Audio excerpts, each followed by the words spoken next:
ये घर डरावनेपन से भरा हुआ है। लंबे समय से मरे हुए लोग अचानक खिड़की से आपको घूरते हुए दिखाई देते हैं। बिना किसी कारण के टेबल हिलती हैं और दीवारों पर भयानक सफ़ेद चेहरे दिखाई देते हैं। आपको लगता होगा कि ये हॉन्टेड है, लेकिन इसका अंत आपकी सोच को उल्टा कर देगा। हीरोइन निकोल घर की मालिक है और एक दिन वो चौंक कर उठती है जब 3 बिन बुलाए मेहमान हाउसकीपर की नौकरी के लिए आते हैं। अजीब बात यह है कि निकोल ने कोई भी भर्ती नहीं भेजी, फिर भी वो जानते थे कि उस घर को वर्कर्स की जरूरत है। इससे भी ज्यादा डरावनी बात तो ये है कि घर के नौकर रातों रात गायब हो गए हैं। निकोल के पास उन्हें पीछे छोड़ने के अलावा कोई ऑप्शन नहीं है। उसके 2 प्यारे बच्चे हैं जो अपनी स्किन की बीमारी के कारण सूरज नहीं देख पाते, इसलिए उसे दिन में पर्दे बंद करने पड़ते हैं। तभी ऊपर से एक बच्चे की चीख आती है। निकोल घबराकर ऊपर आती है और छोटी बच्ची उसे बताती है कि विक्टर नाम का एक लड़का है। घर में सिर्फ 2 ही बच्चे थे, तो विक्टर कहाँ से आया? क्या हुआ? आप डर गए क्या? निकोल कुछ नहीं कहती। रात में लड़की अपने भाई को बताती है कि घर में और भी लोग हैं, जिसमें वो डर जाता है। निकोल ने अपनी बेटी को बकवास ना करने के लिए कहा। अगले दिन जब वो लिविंग रूम में थी तो ऊपर की मंजिल से कुछ आवाज हुई और उसने सोचा कि ये वर्कर सफाई कर रही होगी, लेकिन तभी वो उन सभी को बाहर देखती है। इस घर में क्या चल रहा है निकोल देख रही है। तभी उसकी सबसे छोटी बेटी अचानक उसे रुकने के लिए कहती है। वो जो देखती है उसका पिक्चर बनाती है। 3 लोगों के परिवार और एक डरावनी बूढ़ी दादी की तस्वीर। वो घर की तलाशी के लिए तीनों नौकरों को बुलाती है और घर की मरने की बात की तस्वीरों से भरा एक एल्बम मिलता है। इतना ही नहीं बल्कि जब रात में सब सो रहे होते हैं तो पियानो रूम में अचानक पियानो बजने लगता है। जब वो दरवाजा खोलती है तो पियानो की आवाज अचानक बंद हो जाती है और अजीब बात यह है कि पियानो रूम में कोई नहीं है। उसने पियानो को बंद कर दिया, कमरे से बाहर चली गई और फर्श पर गिर गई जब दरवाजा लगा। और जब उसने दोबारा दरवाजा खोला तो पियानो फिर से चालू हो गया।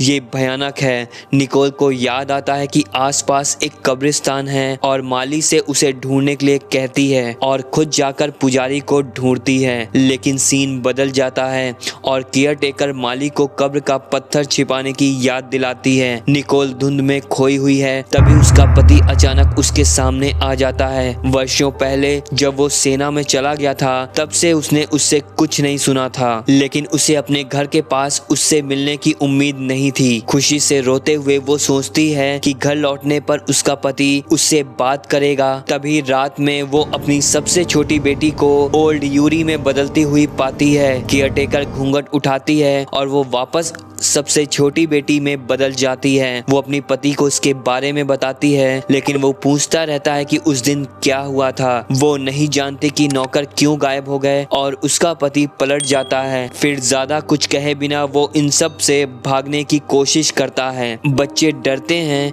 कि उनके पापा ने उन्हें छोड़ दिया है और समझ नहीं आता कि क्यों। तभी भाई बहन की चीखें गूंजने लगती हैं और घर के सारे पर्दे गायब हो जाते हैं। निकोल ने यह सोचकर उन्हें घर से बाहर निकाल दिया कि नौकरों ने ऐसा किया है। उस रात भाई बहन अपने पिता की तलाश करने के लिए खिड़की से बाहर निकलने का फैसला करते हैं और बाहर आंगन में जाते हैं और उन्हें 3 कब्रें मिलती हैं जिन पर घर की मालकिन का नाम लिखा हुआ है। इस बीच निकोल को अपने कमरे में एक 50 साल पुरानी तस्वीर मिलती है। 3 नौकरों की आखिरी तस्वीर। क्या वो सभी भूत हो सकते हैं? निकोल ने उन पर गोली चला दी, लेकिन कोई फायदा नहीं हुआ और वो दरवाजा बंद करने के लिए घर वापस आ गई। हालांकि वो एक कदम और करीब आते हैं। निकोल ने बच्चों को चिल्लाते हुए सुना और दरवाजे के बाहर नौकरों ने उसे बताया कि ऊपर से कोई उसके साथ बातचीत करना चाहता है। उसने तुरंत उसके दिल में डर को पूरी तरीके से नजरअंदाज कर दिया। वो ऊपर जाती है और कमरे का दरवाजा खोलती है और देखती है कि कई लोग ऐसे दिख रहे हैं जैसे वो बातें कर रहे हों। दादी बच्चों से पूछती है, तुम्हारी माँ ने तुम्हारे साथ क्या किया? निकोल सीन्स पेपर के पास जाती है और उसे टुकड़े टुकड़े कर देती है। पता चला कि वो भूत हैं। उस दिन उसने अपने ही बच्चों का तकिया से गला घोट दिया और फिर खुद को मार डाला। जिंदा इंसान और भूत प्रेत एक दूसरे को नहीं देख सकते, इसलिए नौकर रातों रात गायब हो गए और नौकरानी भी। ये वही लोग हैं जो 50 साल पहले यहीं मरे थे। वो कभी नहीं गए क्योंकि वो इसी जगह पर फंसे हुए थे। उसका पति लड़ाई में मारे जाने के कारण कभी घर नहीं आ सका। मरने के बाद वो निकोल के बिहेवियर को माफ नहीं कर सका और छोड़ने का फैसला किया। आखिरकार जिंदा लोगों ने पुराना घर छोड़ दिया। निकोल और उसके परिवार और उसके 3 नौकरों को यहाँ जिंदा मेहमानों का सामना करना पड़ा। यहीं पर यह कहानी खत्म होती है।